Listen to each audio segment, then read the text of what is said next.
Hi, everyone. Happy Wednesday. We're going to wait just a few minutes and we'll let you all join us.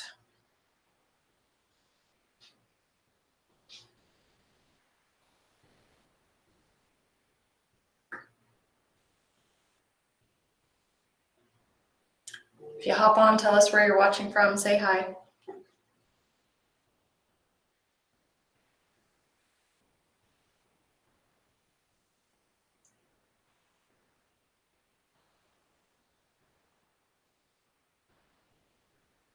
Chelsea's with us today.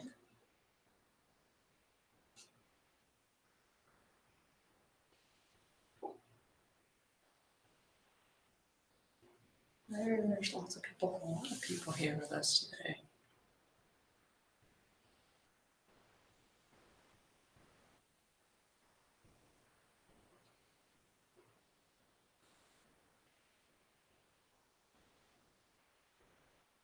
See, Kansas, Michigan, Illinois. I can't read that far.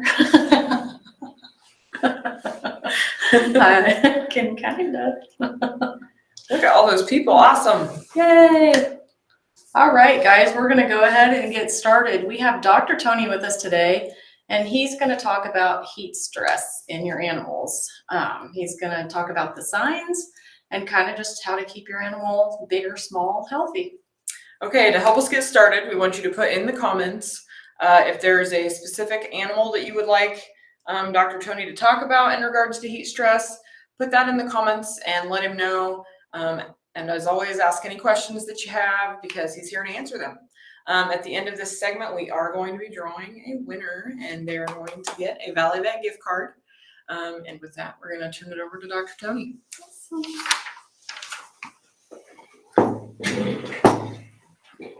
Hi, folks. Hope everybody's doing well today. We've got a lot to cover, a lot of potential species that we can speak about today. And so I'll go ahead and get started. We've had a few comments already about some species to speak about. Horses, cattle are going to be a big one. We've had rabbits brought up, dogs. So, we're gonna go through a lot today. For the most part, heat stress, there's some general things that we can do for any species, no matter what they are.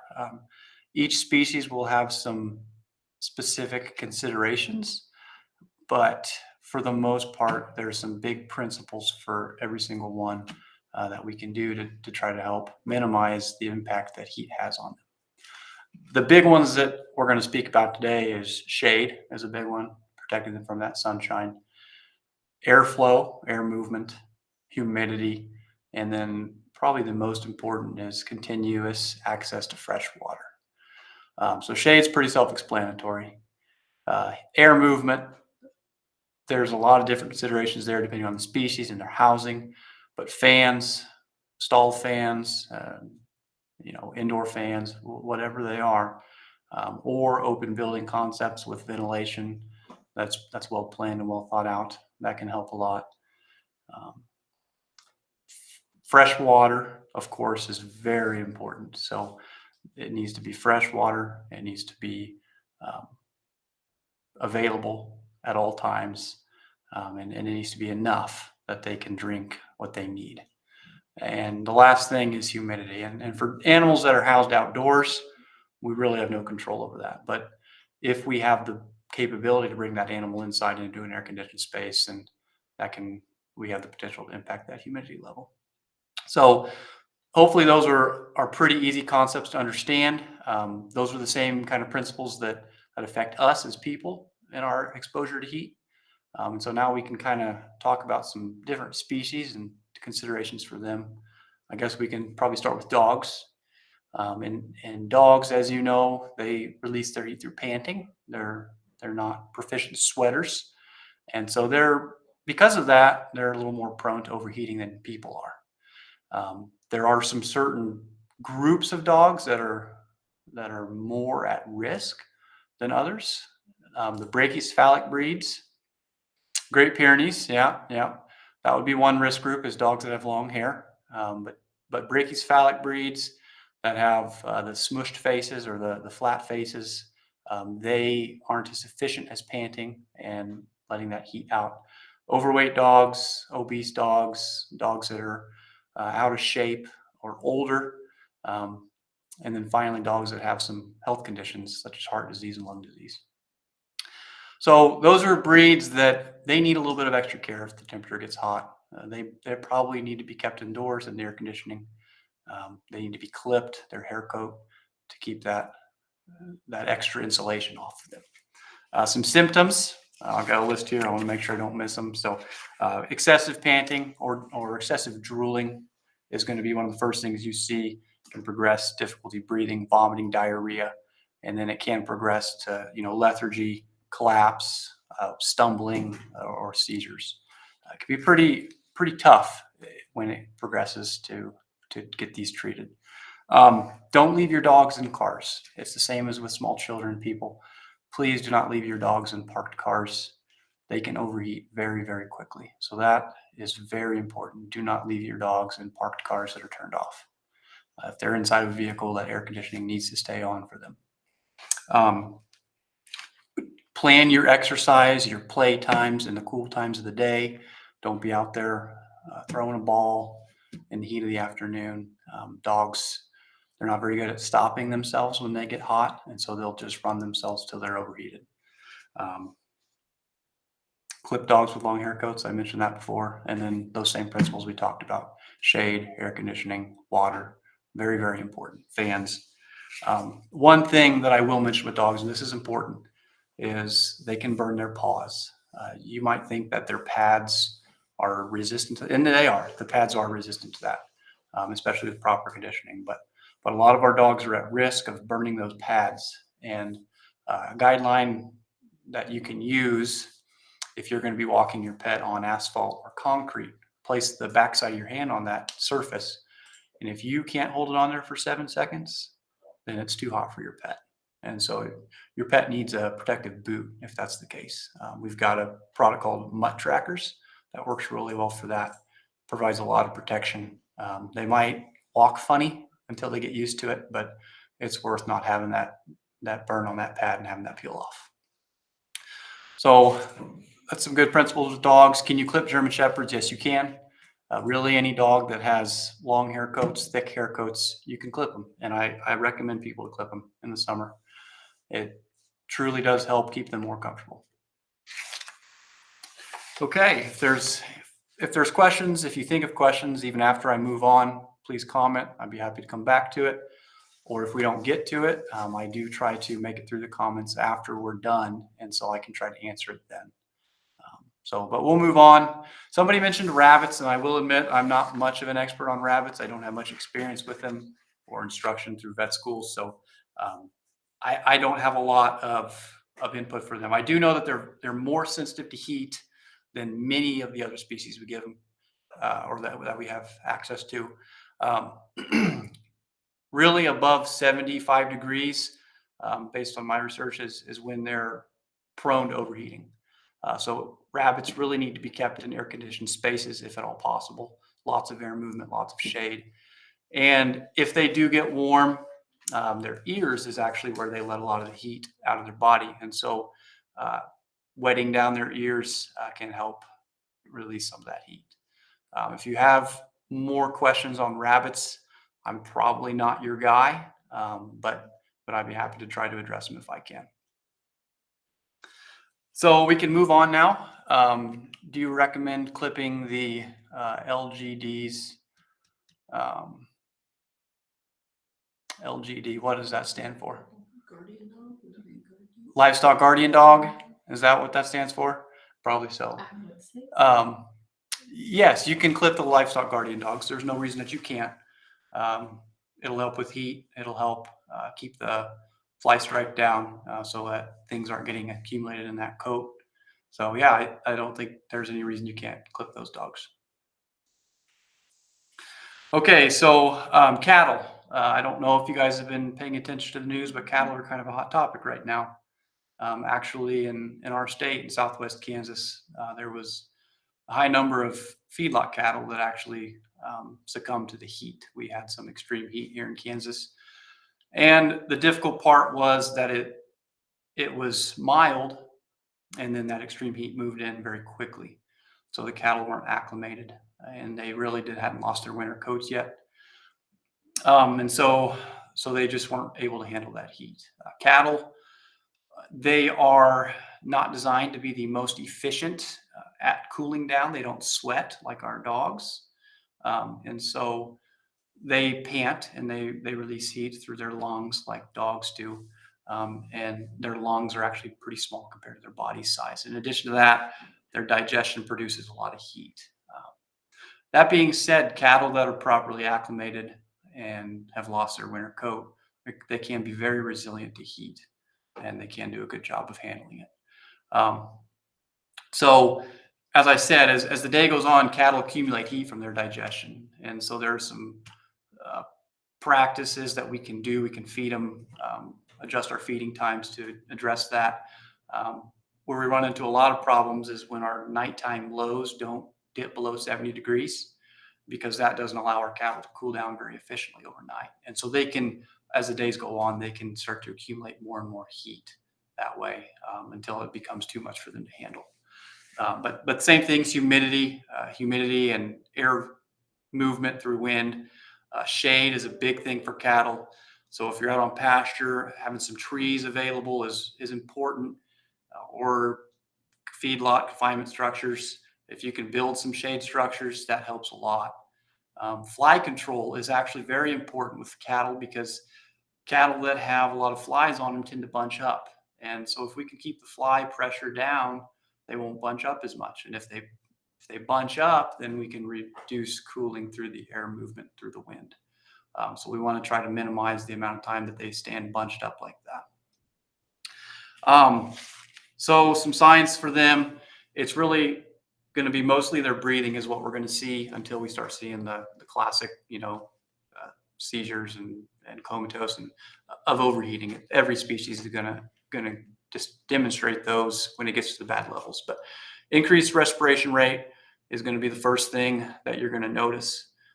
Normally, they should breathe about 40 to 60 breaths per minute. Heat stress, it's going to start to go up. Very severe heat stress is over 100 breaths per minute. So very rapid breathing rate.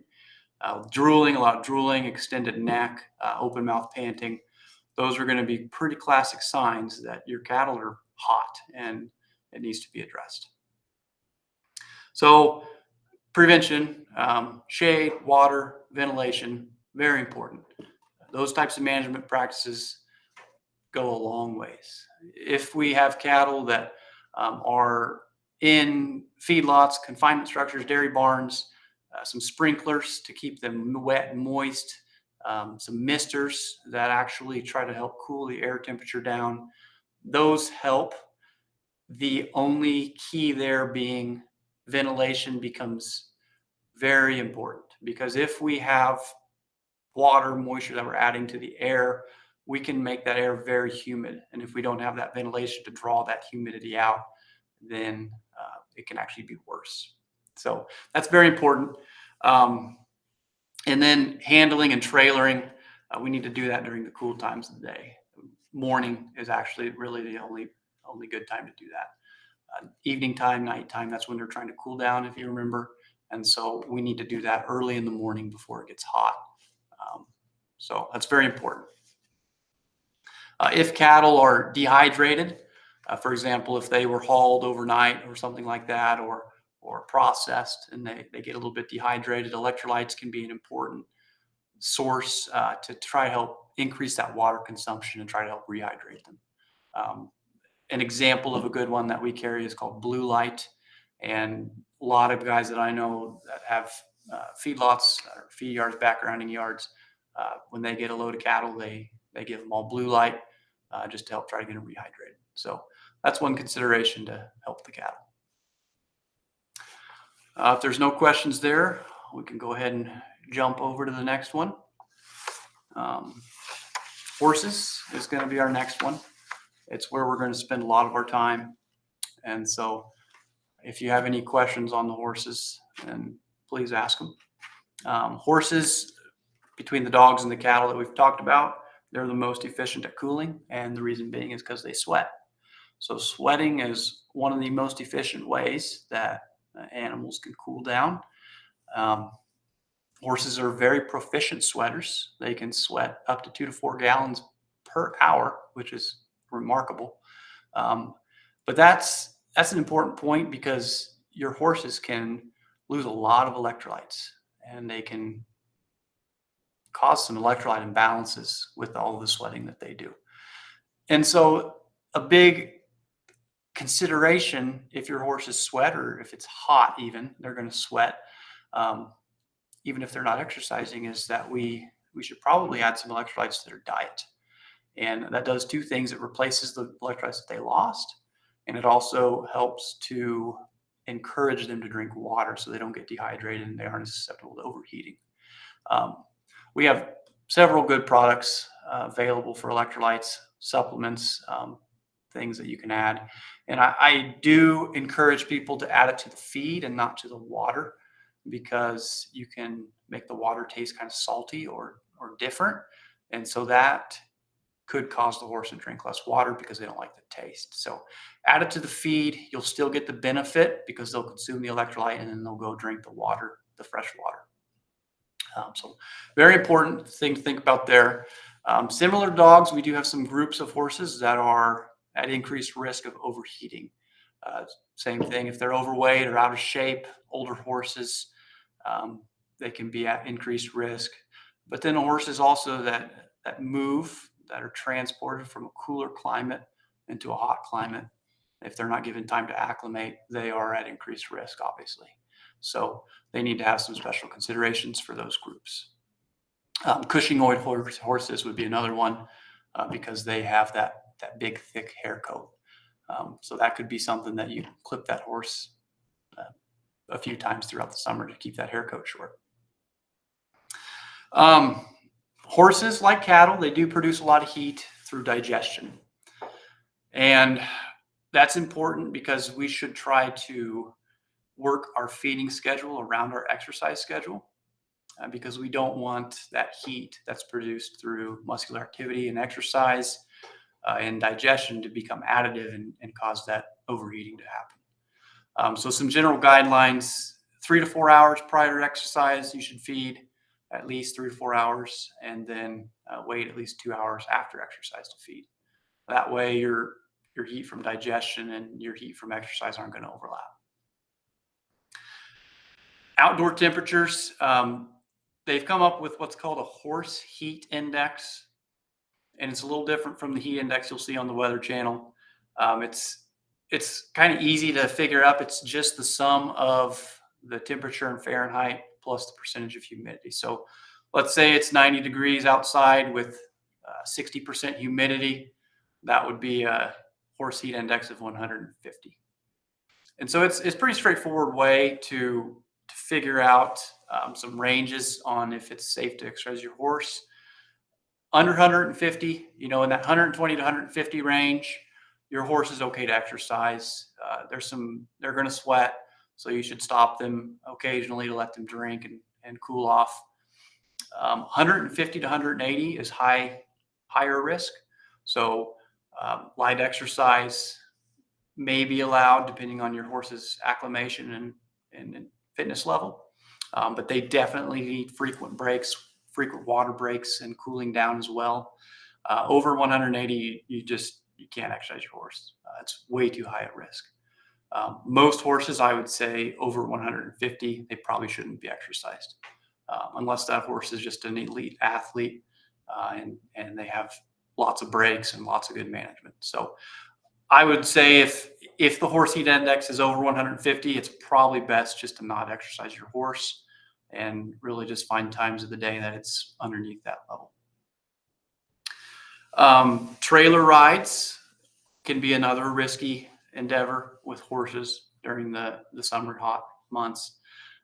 Same thing with cattle. Let's be smart about it. Let's trailer them during times that are cool in the early morning, evening, or overnight. So those are going to be the best times to do it. Keep the windows open, keep the vents open, as many as you can, so that we get as much airflow through those trailers. If we close them all up, they can be like a hot box in there. So let that air flow through there to cool it down. If you have a long trailer ride, you need to stop at least every 4 hours, get your horse out for 20 to 30 minutes, access to fresh water, maybe a small meal, walk them around, make sure they're cooled off. If you need to, hose them down. So again, at least every 4 hours, you need to stop for 20 to 30 minutes, get your horse out. Very important. Trailer rides can be very risky if they're not timed correctly.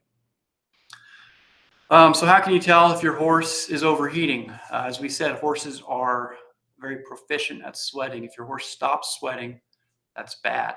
It's a good sign that your horse is getting overheated, and you need to stop exercising your horse and get it cooled down right away. Increased respiration rate. Normally they should be, 8 to 12, up to 18 even respirations per minute. Pretty slow. So if they get over 50, that's very concerning. Rectal temperature, not quite as practical sometimes, but if you have a thermometer, you can take a temperature.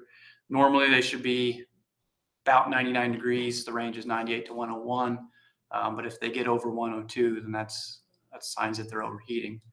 And then finally, those issues that we get near the end stage, muscle stiffness, lethargy, stumbling, that can be signs of pretty severe overheating. So keep a lookout for those types of things, and try to avoid that if possible. If you see anything like that, get them cooled down immediately.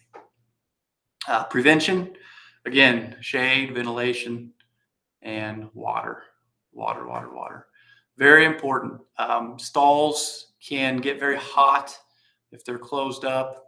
So putting a fan in every stall, that can go a long ways. Having some windows or openings in those stalls to get some ventilation through there.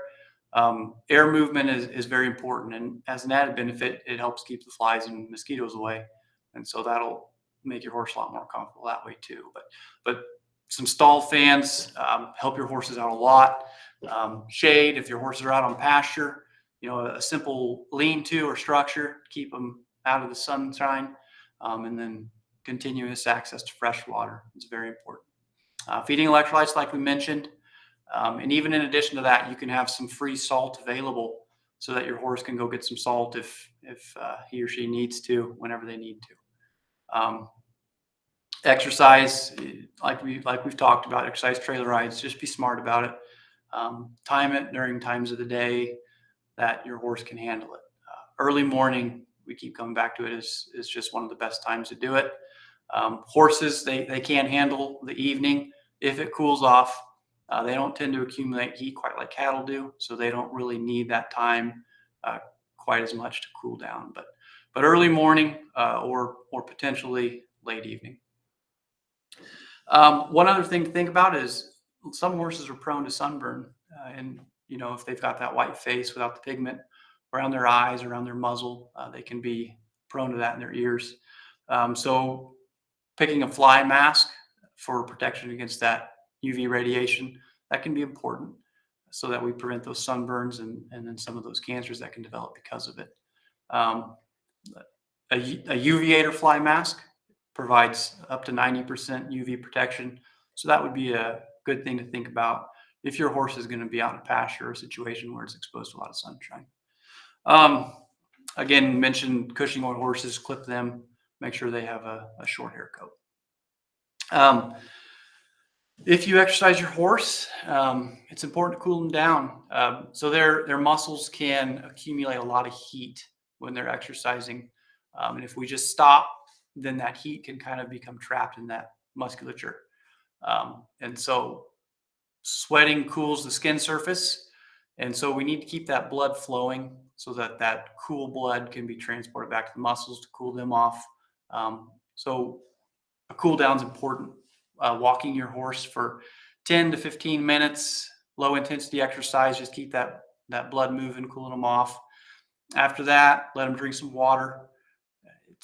It's been shown, some older wisdom, they've said don't let your horse load up on water. It's probably best if you don't let them just engorge themselves, but giving them a small drink, maybe a couple of gallons, and then taking that tack off and hosing them down with some cool water. Now, one thing that's commonly recommended, and it's a good idea, is after you hose them down, scrape that excess water off, because they say that water can actually act like a blanket, a thermal blanket, and kind of trap some of that heat in. So spray them down with a hose, get a scraper and scrape some of that excess water off, and then turn them back out where they have access to some fresh water at all times. I think we do have a question here. Am I offering horses too much? I'm currently giving them loose trace mineral, plain salt, and an electrolyte. That's a great question, Caitlin. And no, you're not offering too much. So they're a little bit different. Electrolytes and salt would both be considered electrolytes. Okay, your trace mineral supplement has different ingredients in it. It has vitamins and minerals that aren't considered our classic electrolytes. So that's a good thing to do. It's a good thing to offer trace minerals in addition to electrolytes in the hot summer months. Extreme heat in the south. What's the best cooling measures? And kind of like we mentioned, Rebecca, some of the big things we think about: shade and airflow. So box fans can be kind of risky. So we recommend stall fans in these enclosed barn areas. Open barn ventilation systems. And then if your horse needs some extra help getting cooled down, spraying them down with water is one of the best tools we have to cool them down rapidly. I think I missed the first part of that. Could you put that back up? There it is. I have a Percheron mare nursing a foal. She was heat stressed last week, nostrils flaring and heavy breathing. With the fan going, would hosing or cold water help? Yes, that would help very significantly. If your horse is showing signs of being overheated, cooling them off with water is going to be a very good tool for us. Some cool packs on insides of legs, that helps cool them down quickly. So you can do that as well. Is there anything you can feed horses to help with heat issues other than electrolytes? That's a good question. None that I know that have been proven to help. I know there are some people that feed some livestock species some pepper. I don't know the specific pepper. I think it's cayenne pepper. But they say that helps with vasodilation and helping them cool down. But I haven't seen any work doing that in horses. So as far as I know, electrolytes are the only thing that we can feed to help increase that water consumption and cool them down.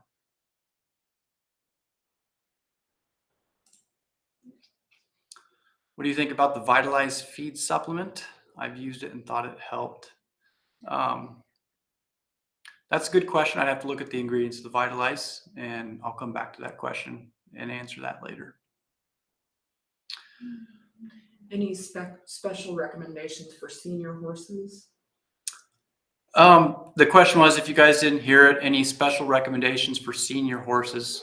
And they just need extra help. And so keeping them in areas that have more shade of access, keeping fans on them, those are going to be the biggest tools that we have. If the horse has a big hair coat, big thick hair coat, shave them down. And then just being extra cognizant about the exercise that we give them. Maybe on these hot days, we just don't exercise them. Wait until it's a cooler time of the year, just so that they don't get that overheated. Teresa asks, do you recommend loose salt and electrolytes? And yes, I do. It's a good idea I shouldn't say force feed, but to include those electrolytes in with your ration, and then leave loose salt available at all times. How are the electrolytes balanced for the insulin resistant horses, and can it cause issues? And that's a good question. But insulin and electrolytes are not related. Insulin is only related to sugar. And so your horses can still manage their electrolyte balance even though they have insulin resistance. One other thing to think about with this heat, if you haven't already, make sure your horses are properly vaccinated, because with heat comes mosquitoes, and with mosquitoes comes the risk for West Nile virus, sleeping sickness. So it's never too late. Make sure you go ahead and get your horse protected against those diseases. Can I put a fly sheet on my horse to protect from the sun? Yes, you can. So it will provide some UV protection. There are some certain brands that have more UV protection, and usually they have them listed as a percentage of UV protection. So if that's a concern, if you have a light colored horse, then yeah, they can help with that. Fly sheets will increase the temperature of that horse. They are made to help release that heat, but it's like putting a light blanket on in the summertime. It will kind of help. It will kind of hinder that air movement and that cooling down. So that is one thing to think about. You want to make sure you don't overheat your horse just by putting a fly sheet on it. If you exercise the horse, is it bad to hose them off because of the temperature of the water? No, Lisa, it's not. It's actually one of the most efficient ways we have to cool them down. I have heard that before, and I have seen some work that debunks that idea. There were concerns that the cold water could be shocking to their system, and that's really just not the case. So it's okay to hose down a hot horse with cool water. How effective are the cooling sheets that you wet? They can be very effective. They do a good job of. They're proprietary. I don't know how they work, specifically, but you wet that material down, and something in that material that reacts with the water, and it keeps the surface of that sheet cool, and so it can keep that cool temperature for a prolonged time. So that can be an excellent solution to help keep your horse cool.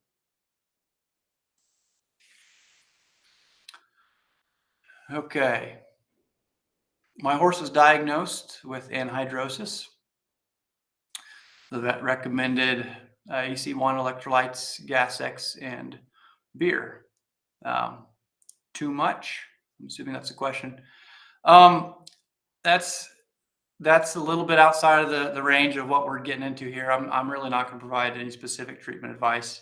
I would continue to work with your vet on how best to address that for your specific horse.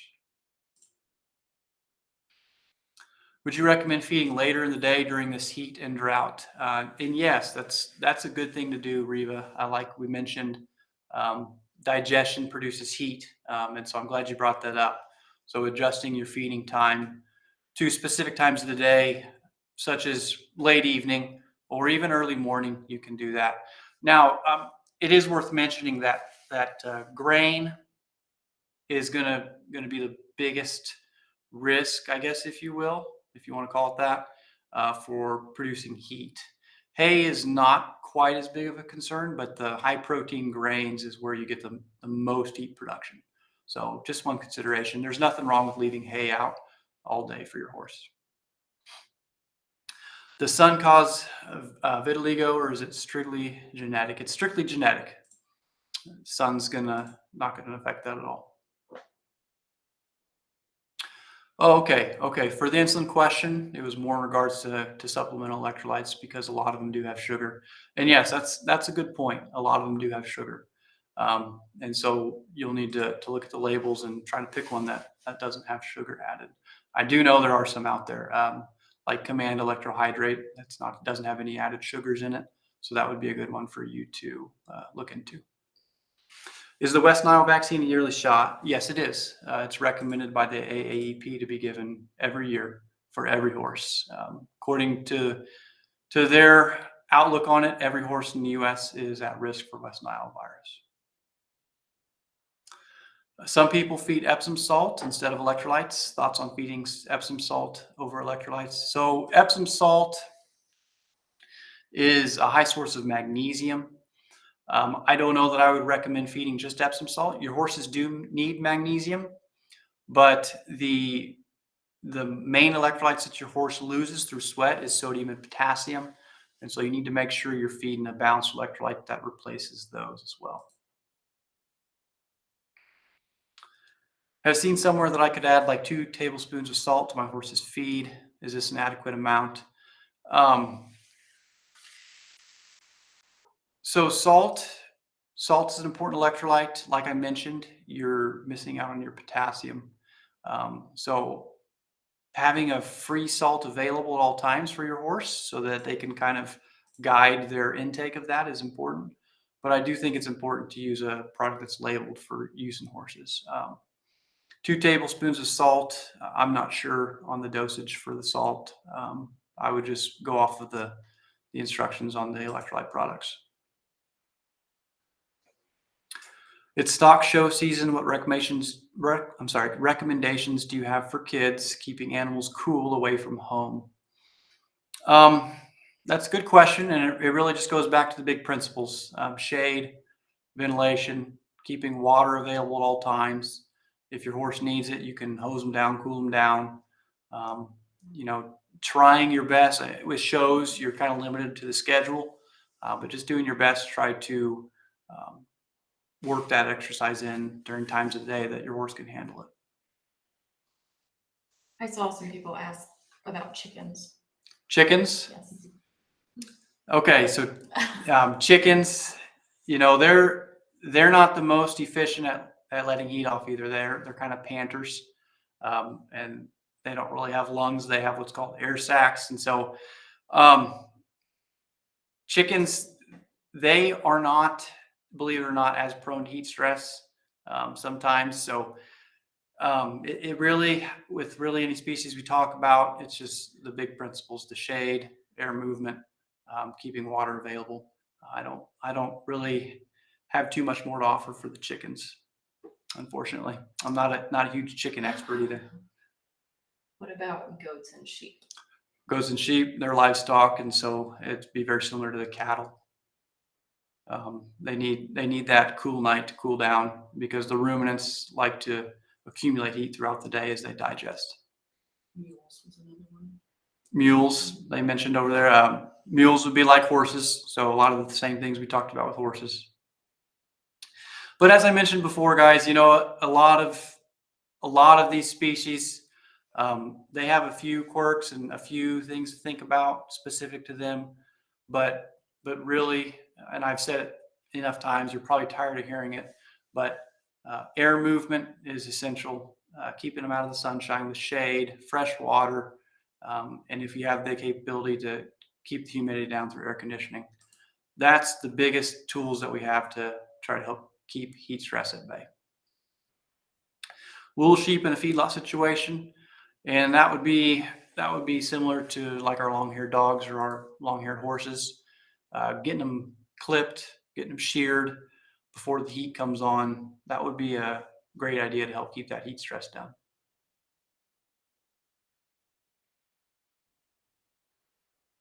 Okay, like I said, I'll try to go through, and if there's any questions I didn't get to or I needed to look something up, I will do that, and I'll go through and try to address those.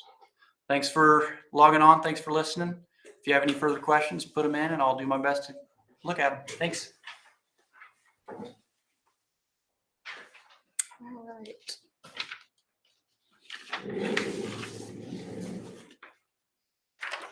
All right. All right. We have a winner to draw. We sure do. And So we have a gift card to give away, and the winner today is Reva Richardson. yay. Step away. All right, congratulations, Reva. If you're watching, go ahead and send us a PM. Okay, a couple of announcements. We have our classic cash giveaway going on. This ends July 1st, so get signed up for that right away. 5 winners, $100 each. So make sure you don't And miss that. our Spraymaster Spectacular giveaway ends this Friday. So if you have not signed up, get signed up now. And join us again next Wednesday. We will be live again. Thanks, All right. everybody. Thank you, guys. Bye. Bye.